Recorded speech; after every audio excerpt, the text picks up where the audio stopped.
Rencana pembentukan Pansus Aset ini muncul setelah Komisi 1 DPRD Sumsel melakukan inspeksi mendadak ke lokasi aset yang disebut-sebut sebagai milik pemerintah Provinsi Sumatera Selatan. Aset seluas sekitar 9.627 meter persegi tersebut telah tercatat sebagai milik pemerintah Provinsi Sumatera Selatan. Namun dalam proses pemanfaatannya melalui kerjasama sewa dengan pihak ketiga, muncul klaim kepemilikan dari pihak lain yang kemudian berujung pada gugatan di Pengadilan Negeri Pangkalan Balai.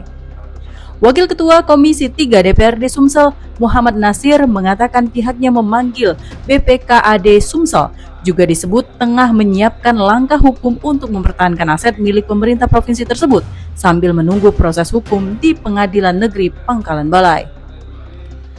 Untuk menginventarisir aset pemerintah provinsi, DPRD Sumsel akan membentuk Pansus Aset agar memperkuat fungsi pengawasan sekaligus memastikan seluruh aset milik pemerintah provinsi terdata dan dikelola secara transparan serta sesuai dengan ketentuan peraturan perundang-undangan.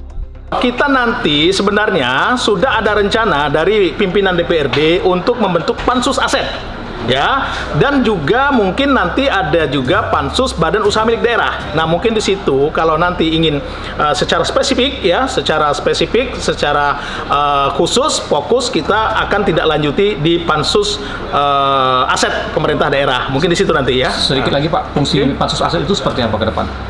Jadi gini, aset ini kan kita harus tindak lanjuti ya, harus kita pahami bahwasanya jumlah aset yang ada di provinsi itu berapa banyak, terus nilai asetnya itu berapa besar gitu kan. Sekarang kita sedang menunggu peraturan presiden yang kaitannya adalah tentang revaluasi aset ya. Ini sedang menunggu tapi ya, belum final ya.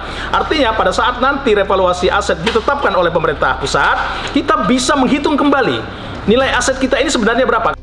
Persoalan konflik lahan di Simpang Tegal Binangun, Kelurahan Jakabaring Selatan, Kecamatan Rambutan, Kabupaten Banyuasin melibatkan sejumlah pihak dan tidak hanya menyangkut aset milik pemerintah Provinsi Sumatera Selatan.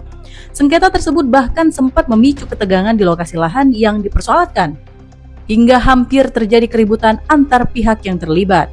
DPRD Sumatera Selatan menegaskan akan terus mengawal perkembangan sengketa lahan tersebut, termasuk melalui rencana pembentukan Pansus Aset guna memastikan status dan pengelolaan aset daerah berjalan sesuai ketentuan hukum yang berlaku. Dari Palembang, Sumatera Selatan, Muhammad Riza, Valepi iNews melaporkan.